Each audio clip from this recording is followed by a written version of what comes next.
Hello મિત્રો, કેમ છો તમે બધાએ? આઈ હોપ તમે બધા મજામાં હશો. તો આજની આપણી રેસીપી છે ફ્રૂટ કસ્ટર્ડ બનાવીશું. આપણે દૂધને ઉકાળ્યા વગર અને કસ્ટર્ડ પાવડરનો પણ આમાં યુઝ નથી કરવાનો. એકદમ સરસ ક્રીમી તૈયાર થાય છે. તેના માટેના ઇન્ગ્રેડિયન્ટ્સ જોઈ લઈએ. તો અહીંયા મેં કાળી દ્રાક્ષ લીધેલી છે, કેળા લીધેલા છે અને દાડમ લીધેલા છે. 5 નંગ બદામ અને 1 નંગ અંજીરને મેં 1 કલાક પહેલાં નોર્મલ ગોરાના પાણીમાં જ મેં આને પલાળી લીધેલા છે. મખાના લીધેલા છે, ગાયનું દૂધ, કેસર, કાજુ અને હની લીધેલી છે. આપણે ખાંડનો યુઝ આમાં નહીં કરીએ.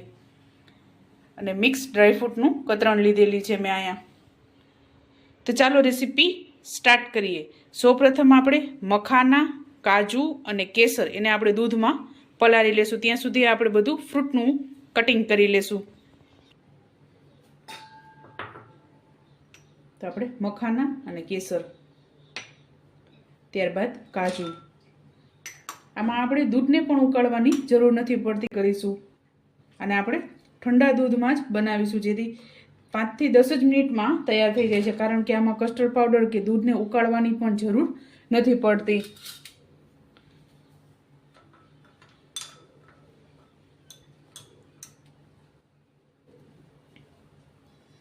તો આપણે આને 10 થી 15 મિનિટ માટે આ જ રીતે રાખીશું. તો હવે આપણે ફ્રૂટનું કટિંગ કરીશું. તમે મનપસંદ કોઈ પણ ફ્રૂટ આમાં એડ કરી શકો છો.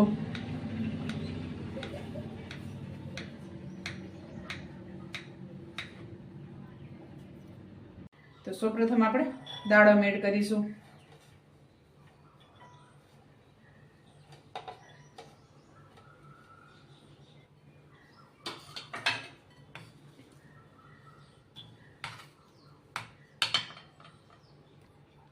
ત્યારબાદ કાળી દ્રાક્ષ એડ કરીશું.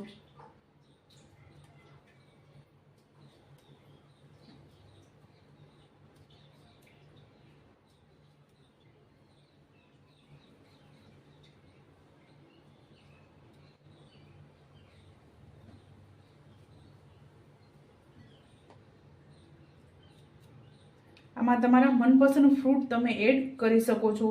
એક આપણે ખાટા ફ્રૂટ જ આમાં એડ નથી કરવાના. 20 મિનિટ જેવું થયું છે. તો હવે આને પીસી લેશું આપણે. ત્યારબાદ બદામની મેં છાલ કાઢી લીધેલી છે. ત્યારબાદ બદામ એડ. તો આપણે બદામ એડ કરી દીધી છે. હવે આને પીસી લેશું.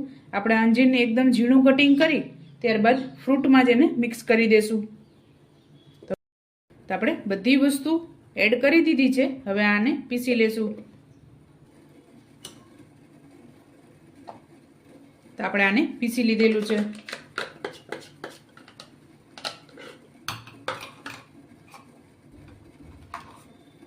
આપણે આ રીતે ઘાટું કરવાનું છે. સ્ટાર્ટિંગમાં એકદમ ઘાટું તૈયાર થશે. તો આપણે આમાં થોડું થોડું દૂધ નાખી અને તમને જે રીતે ઘાટું ભાવતું હોય એ રીતે તમે આને તૈયાર કરી શકો છો. તો હવે આપણે આને ફ્રૂટમાં મિક્સ કરી દઈશું.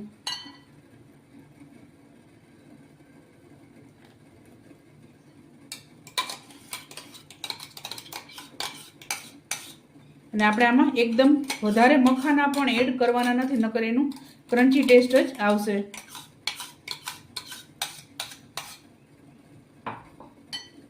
ત્યારબાદ મધ એડ કરશું. 1 ટેબલ સ્પૂન અંજીરનું આ રીતે ઝીણું કટિંગ કરી લીધું છે મેં.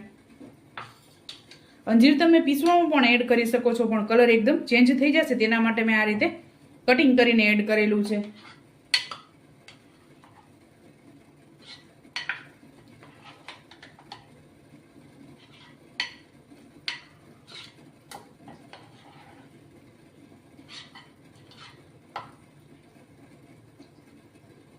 તો આપણે આ તૈયાર થઈ ગયું છે. તો આને સર્વ કરીશું.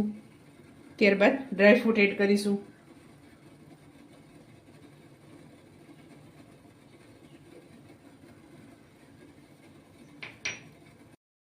તો ચાલો મિત્રો, તૈયાર છે ઠંડુ ઠંડુ આપણું ફ્રૂટ કસ્ટર્ડ.